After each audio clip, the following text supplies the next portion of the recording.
What is the liberal democratic order? After World War I and World War II, there was a lot of thought about how to create an international system that could prevent another catastrophic world war. The goal was a political structure that recognized that individual rights were more important than ethnicity and religion, that democracy was preferable to autocracy. There was a belief that democracies were more likely to cooperate rather than confront one another. And there was a general belief that human progress was possible and even perhaps inevitable. The global economic order that was set up would promote the free flow of goods and capital and ideas across national borders. And there would be a strategic order that would keep great power rivalry in check. So what emerged was a liberal, rules-based order with international institutions and agreements that governed the conduct of sovereign states. There were political institutions like the European Union, the United Nations, OSCE, and so on. There were economic institutions, International Monetary Fund, World Bank, that came out of the Bretton Woods meetings. Later, the World Trade Organization, the World Intellectual Property Organization, and so on. And on the security side, of course, you had military alliances like NATO and the extensive treaty commitments in Asia. You had arms control treaties that governed nuclear weapons, that governed chemical weapons, that governed torture, and so on. A whole series of treaties and structures. And of course, the US, as the most powerful country emerging from World War II, became the chief sponsor and guarantor of this order. And this perception then began to grow that the international structure was favoring the elites, favoring the corporations, and that it was kind of rigged against the average guy.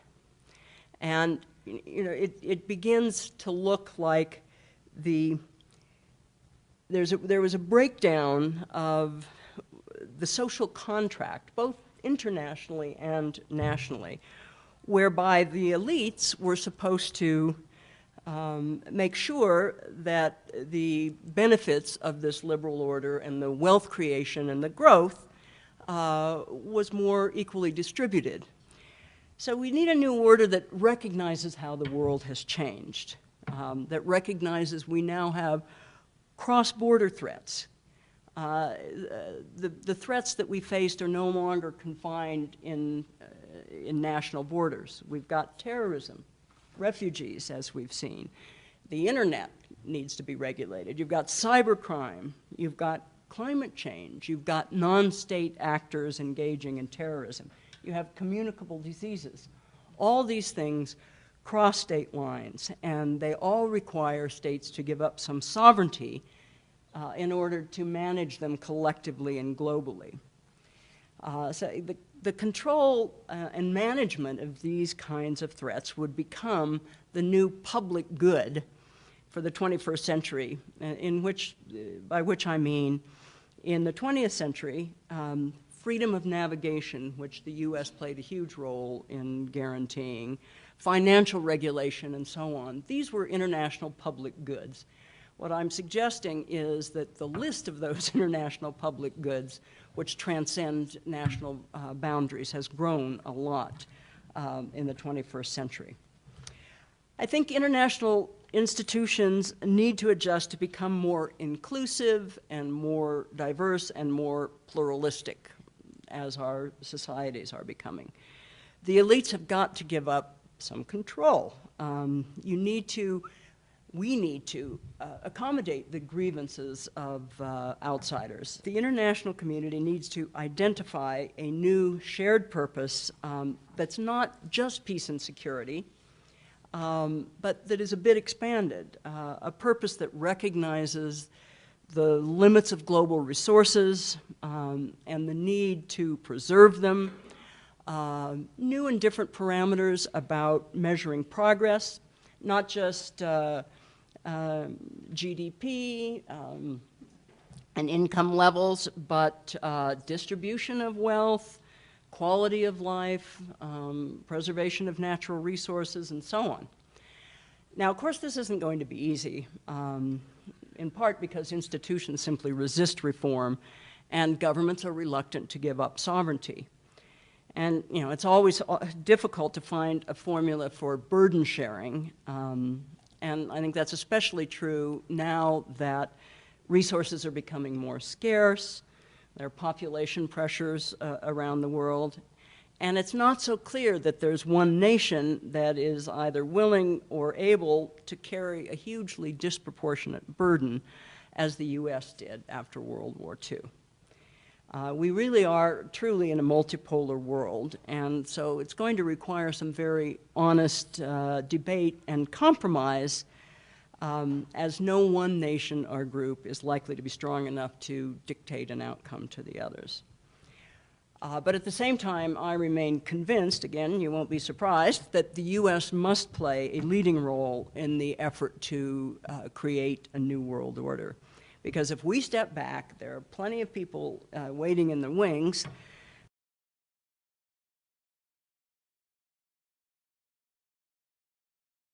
If we could manage the internal challenges to the liberal international order, we can deal with the Russians, we can deal with the Chinese, we can deal with the messiness in the Middle East. But it's not so clear that we can. Now, I'm not a pessimist by nature, nor am I Pollyanna. So I'm not going to tell you this is going to turn out splendidly, but I'm also not going to tell you that the clouds are growing deeper and blacker and our future is dismal. So here are some things that we should look for if we want to recover. It all starts here in the United States. Now that may be ethnocentric of me, but the US was the prime mover of the order that we live in. It was the prime sustainer of the order that we live in, partly because we understood how important allies are, and we treated our allies with respect. But recovery starts here. So one, let's see. Can we define policies, pursue policies that address the economic dislocation that we discussed, and at the same time keeps us open to trade, to investment, to the sharing of ideas? Because there's no doubt, actually, let me tell you an anecdote. I'm on the board of something called the Westness Enterprise Fund. And all my fellow board members, I'm the token government guy, all my fellow board members are really, really successful businessmen. One of them made clear to me 8 or 10 months ago that he was for Trump. And we talked about this. And I said, well, we agreed that Trump's appeal was he understands this problem of economic dislocation. But this guy said to me, but of course, his policies are not going to fix that problem. And of course, they're not. Because one of the reasons for this great creation of wealth over the past 70 years has been precisely open borders economically. So the question is, can we find policies that help those who've been disadvantaged while maintaining generally the framework? That's point one. Point two, can our politicians and our elite tone down the cultural war in the United States? Because that plays into this strongly. There was a book written by a former reporter for the New York Times, I forget his name, but it was called What's the Matter with Kansas? It came out like 2008. The thesis was this: Kansans are voting Republican when their economic interests demand that they vote Democrat. So why should they do that?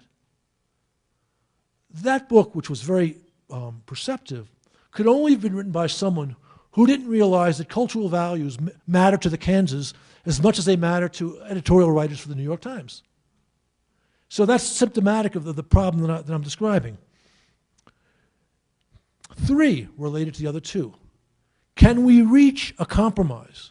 Not one side with a slam dunk victory over the other side. A compromise on immigration, which would demonstrate a reasonableness on both sides of the political aisle to deal with a problem which is critical to our future. Four, and here we come back to political leadership and its role in foreign policy making. Can our leaders pursue a national security policy that understands how important American leadership is, which understands how important American strength is, but which is a little bit less hubristic than its predecessors, that realizes we might be the strongest country in the world, and we might have the right ideas, generally speaking, but there are certain things we cannot achieve, like remaking countries in our image. If we are able to manage these large things that I've just described, we're going to come out fine. We're going to come out fine. We have extraordinary assets. You know, Moscow was looming large when oil prices were high. But why are oil prices low now? Oil prices are low now because of something called the shale revolution, which was made right here in this country. Even China, which has had this extraordinary economic success story, does not produce the new technology which has driven the world forward over the past 30 or 40 years. Chinese put out more patent applications than the United States does. Something like 100,000, nearly a million in 2014. The US had like nearly 600,000. But almost all of our patents were accepted, and only about a quarter of theirs were. So we still put out, 50% more patents than they do. And more importantly, the cutting edge stuff comes from the United States, but, and here again we come back to this openness, the United States, which is open to the contributions that can be made by talented people elsewhere. So a lot of those patents were probably submitted by Americans who were born somewhere else and came here because of the opportunities open to them. So again, if we can meet those challenges I outlined, I don't have any doubt that the liberal international order will be in fine shape.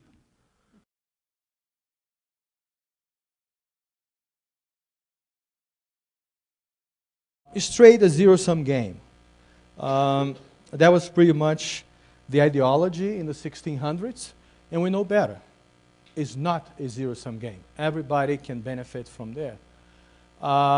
We also need to remind us of a very famous French economist that used to say, products are always bought ultimately with products. You have to buy in order to sell. It's a two-way street. It takes two to tango. Okay? When you think that by shutting down your borders you're really protecting your economy, I would say not so fast. You have to be a little bit more careful about that. Can we get a better deal? For sure. I think a former student of mine will be talking about NAFTA, in about an hour. And yes, can we renegotiate NAFTA? It's going to take a while, but can we get a better deal? Yes. The important thing is not to move away from trade. So we also seeing the issue of protectionism taking different shades. Not too long ago, tariff levels were really the main policy that was used to keep, products away from your markets. But nowadays, non-tariff barriers are also being used all over the place.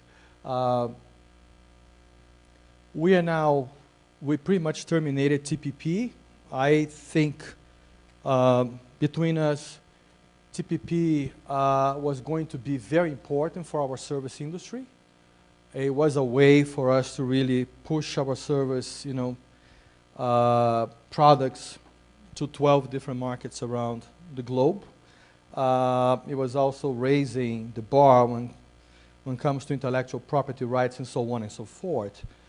Some earlier reports showed that our manufacturing sector would hurt a little bit, for sure. Their agricultural sector would benefit a little bit from that.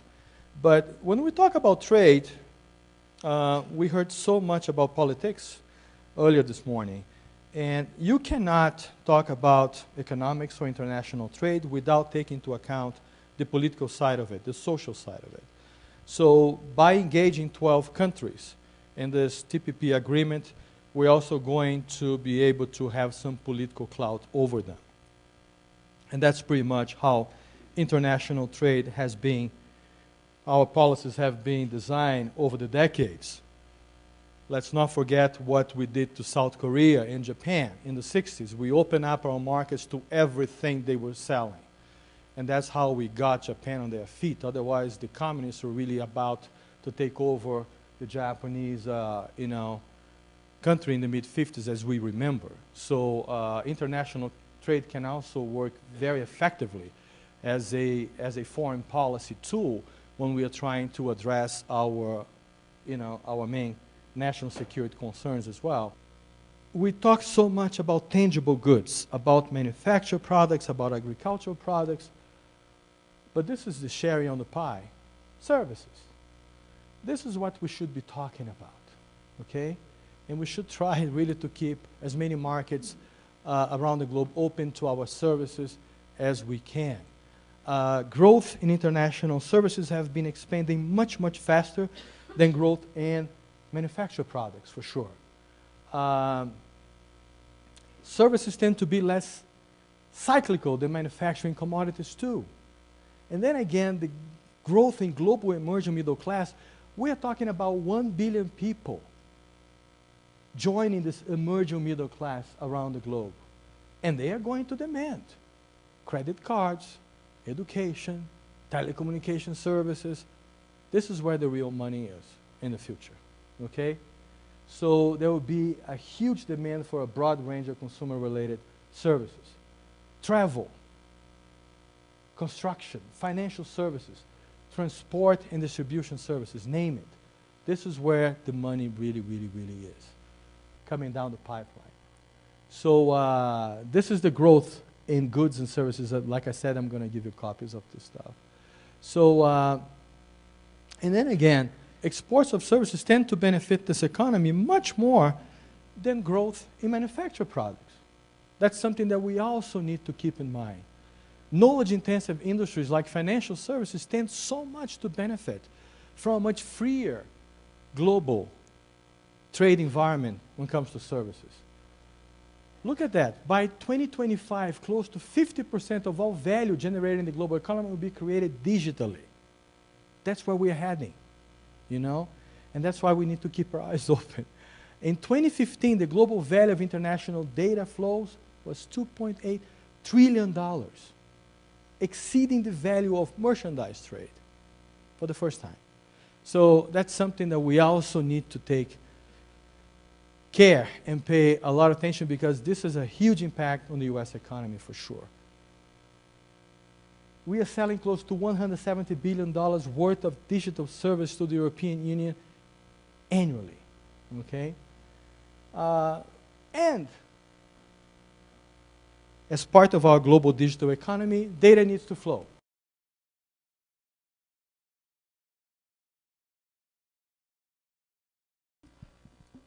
Has NAFTA benefited New Mexico? I would say yes. Have we hitched our wagon to the trade thing? Yes. Now what? And you know, it frustrates me that as we're making this progress and we're being written up in the Wall Street Journal, we're in the Washington Post, everything that's going on, and all of a sudden we don't know where we're going as a nation in terms of our relationship with Mexico. Should NAFTA be reviewed? Why not? It's a fair question. Why don't you review it? What's working, what's not working? Tweak it. What I see could be reworked is Mexico's sectoral program. Mexico fudged on NAFTA in 2001 because it was under obligation in 2001 to completely disallow Asian and European non-NAFTA products coming into the maquila industry that were previously coming in non-tariff, being assembled in something and going out. That goes against the spirit of the NAFTA agreement. But Mexico said, well, yeah, we understand that, but if we tariff something coming in from Taiwan, going into the maquila industry, we're going to lose a bunch of our manufacturing businesses, so they can petition to us and we'll give them special dispensation. And that's what they did. Well, the United States and Canada hate that because that goes against the spirit of the agreement. That has to be reworked. The energy provisions under the original agreement, how outdated are those, especially now that Mexico has conducted energy reform? Do we really have point-to-point trucking from Mexico? Can I drive a truck from Mexico City to Chicago? In theory, yes. In reality, there's less than 10 companies registered in the long-distance trucking program. Now, if you go to the border, I'll show you 200 trucking companies that go from point A to point B within a specified zone by the border. But into the interior of either country, we have not ever enforced or put that to practice. I told you, initially companies putting new projects on ice, activities resuming. The sky's not falling. The U.S. and Mexico traded before NAFTA was signed. U.S. companies were already operating freely since 1965 in Mexico, and we were supplying them components. I was going down to Mexico before there was a NAFTA, and we traded. If NAFTA went away tomorrow, we would still have the case that trade makes sense. It's not black and white. Well, let's take it in a simple sense. If you're making a product here, let's say you're making a washing machine, your total labor and materials $240. $96 of that total labor and materials is based in U.S. components. Foreign components are $144. If you import that thing from Mexico, the $144 is what's going to be dinged with the 20% border adjustment tax. And what's that result in? $29. Now what's this going to cost at the total price? Well, your border adjustment tax is resulting to about a 4% hike on that product. Is it still worth it to manufacture in Mexico? I would suppose so. We're not going to start making washing machines in China. You're not going to ship something that takes up so much space, that has so little value in terms of price on a barge. It's going to stay here. Plus, if you take the Juarez example, and they're importing 98% of their stuff, if I'm a company that's located in Santa Teresa and Juarez, and I get a credit for the 98% of the stuff I'm shipping to Mexico, and I get dinged on the 2% back, bring on the border adjustment tax. Bring it on. Trump just gave me a tax break. Do you see how complicated these things are? It's not black and white. So I guess the message I leave you with today, because again, I'm the man between you and the wine, is this. Yes, it's a concern to us. NAFTA could go away. The border adjustment tax could be implemented. We're still going to trade. Mexico is a valued ally. It's part of our basis of being able to compete in the world market.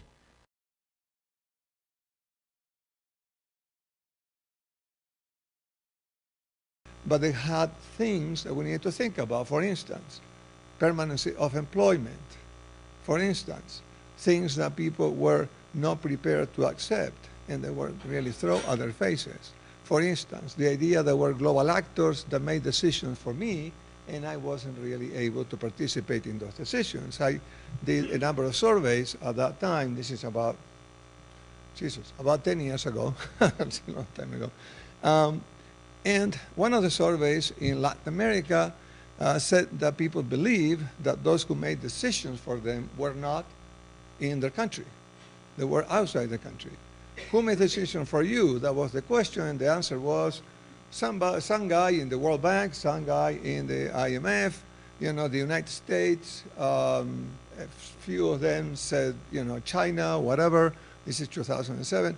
So there was this idea that local governments were kind of not doing really what they wanted, that there was lack of autonomy in local government, that really global this global thing that nobody really described what it was because it's far away from you, right? You don't know who these global people are, but those guys were making the decisions that affected my life. One superpower stood, that was us, and you know, the system, to me, at that point, is really in trouble.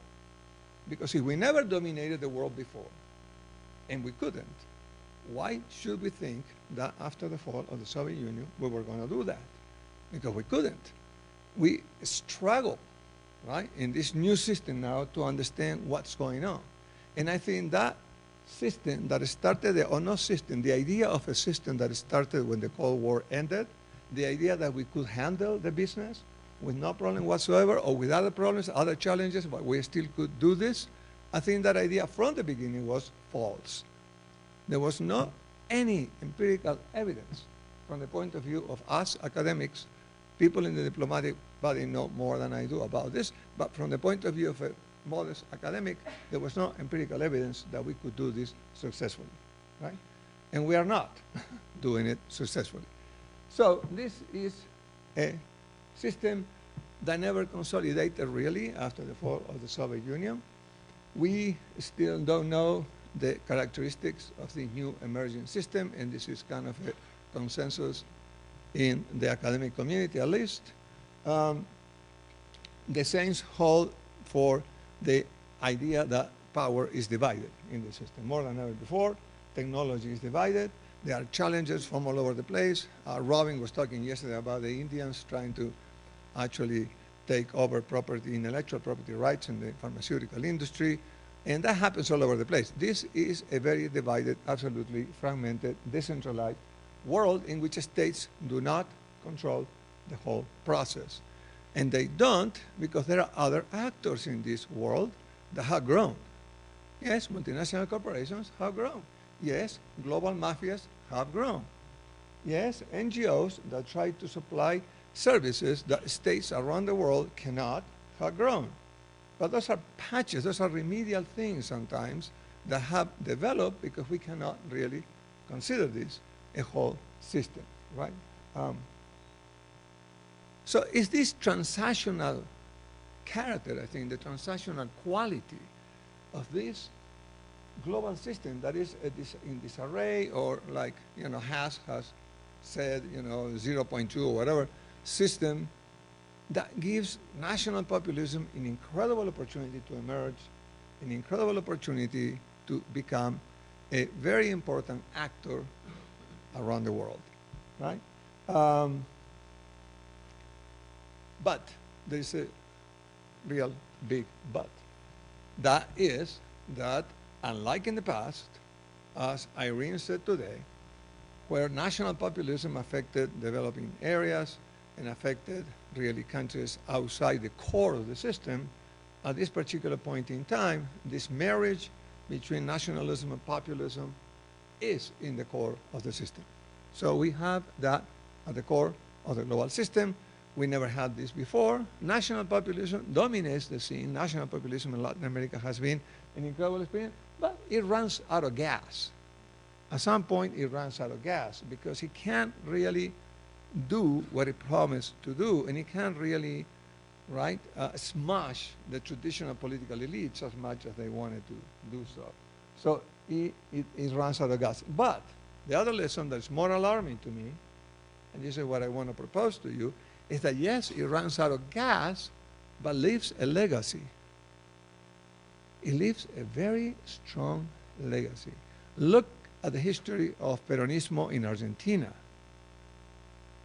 The guy was ousted, was in exile in Spain for more than 2 decades, comes back to Argentina, again Peronismo dominates, and Peronismo is not Perón, evidently, and it goes beyond the leader. The typical thing of national populism and of populist nationalism is that there is a leader all the time that people refer to directly. Perón didn't tweet, right? Now we have people that tweet, and we know who that is. But, you know, Perón didn't. But nonetheless, the legacy lives. The Kirchners in Argentina came back with the idea of Peronismo, revived Evita Perón, put in there. Getulio Vargas in Brazil in the 1930s, was this kind of popular nationalist guy. Then again and again and again keeps coming back, right? We can go to Venezuela and say the same thing. We can go to Peru and say the Velasco Alvarado regime is now, coming back a little bit with the discontent that we have in Peru. We can go over the map of Latin America and plan this. So the legacy that comes back to politics is what worries me. Don't worry me. It's just, an observation that I think we should take into account. Because this legacy that we see today in Europe, what's happening in Europe today and what's happening here, maybe will not die. The leader will go away, but the legacy may be there.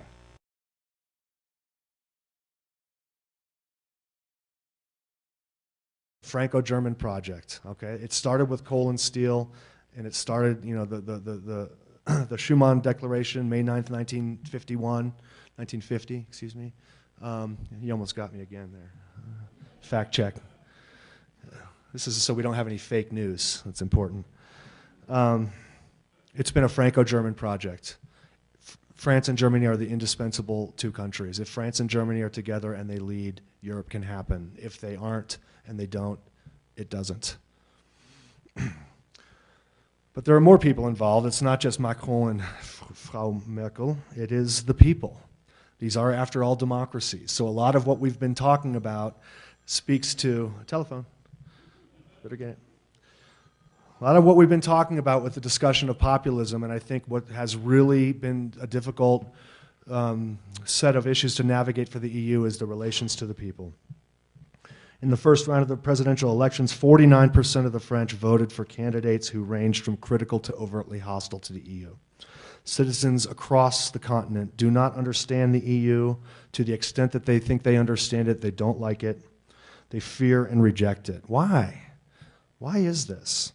It's not because in the aggregate, so now we can have the discussion between sort of the economics perspective, which looks at global welfare, global efficiency, and the political perspective, which works on distribution. Okay, in the aggregate, it's unquestionably benefited the populations of Europe. There are distributional consequences. There are winners and losers. So that's part of it. I think that what we're looking at with the mainstream socialist parties in Europe, the French socialists, what do they get, 6.5% of the vote? The socialist parties, I guess the Social Democrats in Germany are looking pretty good right now, but socialist parties in Europe are wiped out. Why? Because they haven't helped the people who need help. The distributional losers of globalization and Europeanization have not been helped by the socialist parties, and so the voters are fleeing those parties. And the populists are filling that void. So we need leadership. Macron and Merkel must identify a vision for Europe, but more importantly, they must make the case. Someone needs to go out and make the case for Europe to the people. What the people get about Europe is, when things go well, presidents say, "Aren't I great?" They claim credit. And they don't talk about Europe. They say, I'm the best, I did it. It's so much winning. When things go poorly, what do they say? Do they say, it's my fault, sorry, my bad? Brussels did it. Brussels. The Europeans did it. Okay? So credit claiming and blame shifting. So we need national politicians to make the case for Europe. This has been absolutely lacking. And I'm hopeful that the new French president and the legacy-building German chancellor can give new impetus to integration, presenting a bold and, here's a shocker, honest case for Europe to their citizens, explaining to them why we should be in support of this thing. Now, there may be further impetus for this. Putin and Trump. Okay? Mr. Trump's prevarication on NATO, his backing and forthing on whether the EU is a pillar of transatlantic peace and security or an evil empire that must be destroyed. This may help crystallize views in Paris and Berlin on the necessity of Europe. Remember, de Gaulle, didn't trust the Americans and feared the Russians and wanted to build Europe as a third force in world politics. And I think that any leader in Europe today probably shouldn't trust the Americans and should probably be suspicious of the Russians and may well wish to bolster Europe. The 1957 Rome Treaty called for ever closer union among the peoples of Europe. These are the three most important words in the history of European integration, in my view. They gave dynamism, they gave a direction, they gave, you know, it never ends, right? They didn't say we're going to create a federal United States of Europe and then be done. You can only ever asymptotically approach union in this construction. Ever closer, got to keep working at it. Now, but that architecture worked. It was well suited, I think, and that logic was well suited to 6 West European neighbors in the 1950s. I think it no longer serves a continental behemoth. 27 countries. See, the Brits are already out. 24 official languages, because I think the Irish have English as an official language. 510 million people, and some approaching infinity number of complexities and contradictions. That simple architecture from the 1950s no longer works. So I won't rehearse all of the possible scenarios. If you follow this stuff, you know that there's a lot of discussion about institutional futures. I'm going to just give you my favorite, and I'll close. In my favorite scenario, it will no longer be one size fits all. This is the scenario that you'll hear terms like variable geometry, multi-speed Europe, Europe à la carte, etc. And basically, core periphery is another way to think of it. It consists of the following. 1, a federal core, France, Germany, and the Belux. I used to say the Benelux, but I'm not sure I trust the Dutch anymore after the 2005 vote and all that. Maybe. Oh, sorry, I didn't know there were so many Dutch people here. Oh, come on back into the fold. It'll all be good. France, Germany, the Benelux. I mean, the Italians want in. They have to, you know, right the ship a little bit.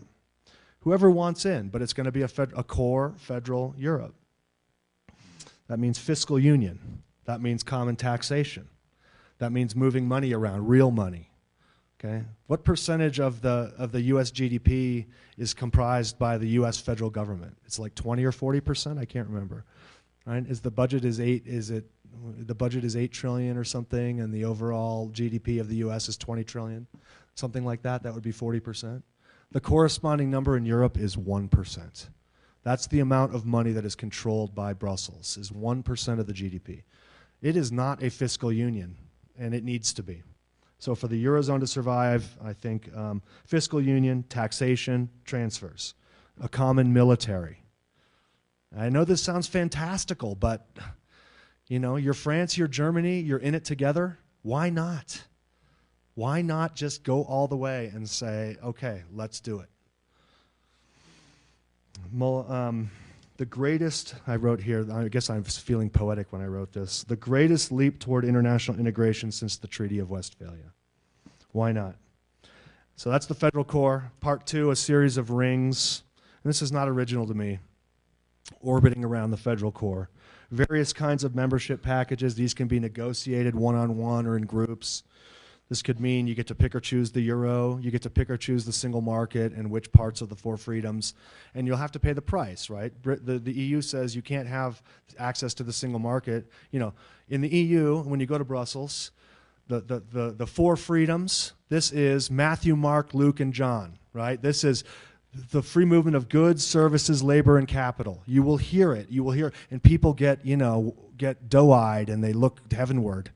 The free movement of goods, services, labor, and people is the catechism of Brussels.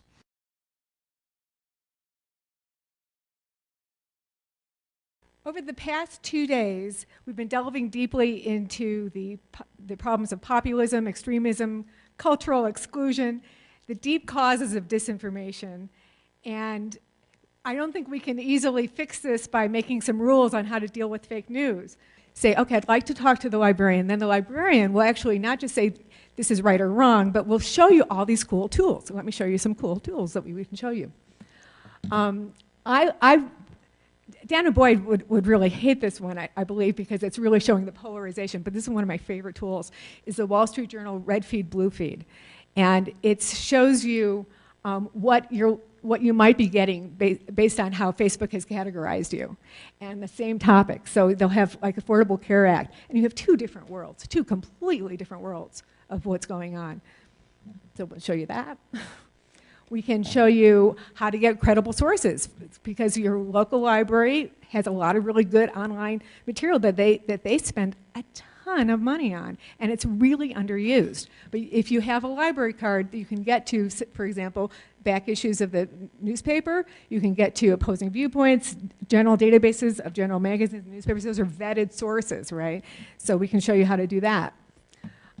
We can show you the tools to verify photos, videos, location. This is First Draft News, which is put together by a lot of different media companies on how, so that they're not sharing something that's fake, and you can use these tools too.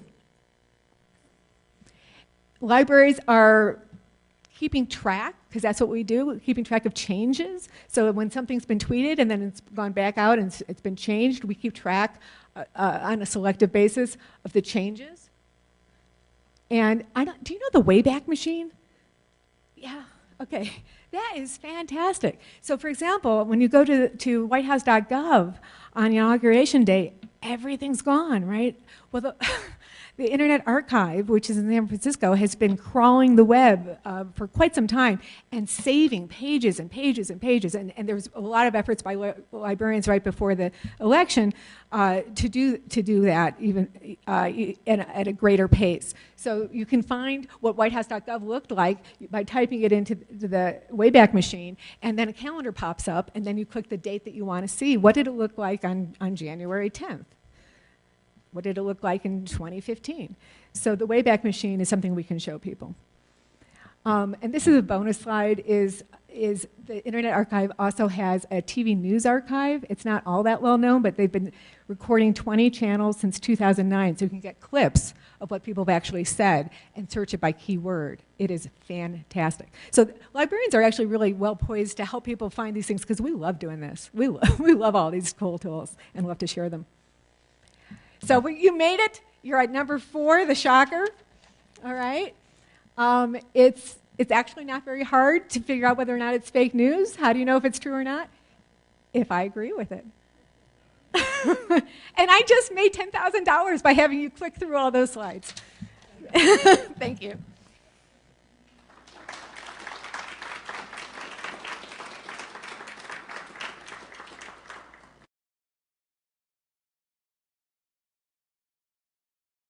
For all the fuss and worry over fake news, the real worry isn't fake news. That's been around as long as real news has, though the internet and social media have rapidly expanded its reach. The fact is that most fake news is fairly easy to debunk by simply looking at the source. The real worry is the delegitimization of real news as fake. Hyper-partisan media has been at work at this for some time. And it went into overdrive with the launch of Fox News and the rise of celebrity commentators like Rush Limbaugh and Ann Coulter and Sean Hannity. And I don't mean to make this a partisan talk here. The same happens to somewhat lesser degree on the other side, but it's very clear on this ultra-conservative side. And now Donald Trump, from his perch atop the American presidency, is giving currency to all those suspicions that a very large segment of the population, a surprising large segment of the population, had about legitimate news sources. Even if they don't really know if they trust him either. Original reporting costs money. The question for the media, especially for newspapers in their weakened state, is how do they break through that fog? And oftentimes it's a fog of hate, misinformation, outright propaganda. How do they break people out of those information silos? In some ways, the Trump presidency represents an opportunity for media. Many people who were on the sidelines, who had grown apathetic about the news media, are checking back in and realizing the importance of a professional media, even if they don't always agree with them. Subscriptions at the New York Times, we've all read, and some other organizations like ProPublica are up. ProPublica doesn't use subscriptions, I should say donations to them are up. And a lot of organizations are beginning to reinvest in investigative reporting. And they're beginning to understand that this is what, not only what the public needs, but what they want. So what are newspapers and the media doing to either combat or capitalize on this new reality? Some are launching media literacy campaigns, though much more needs to be done, especially in schools and colleges. A group called the, oh, I'd already switched to that, the News Media Alliance, which includes the New York Times and Los Angeles Times and any other news organization that wants to join, has started a campaign that to help spread the gospel of real news.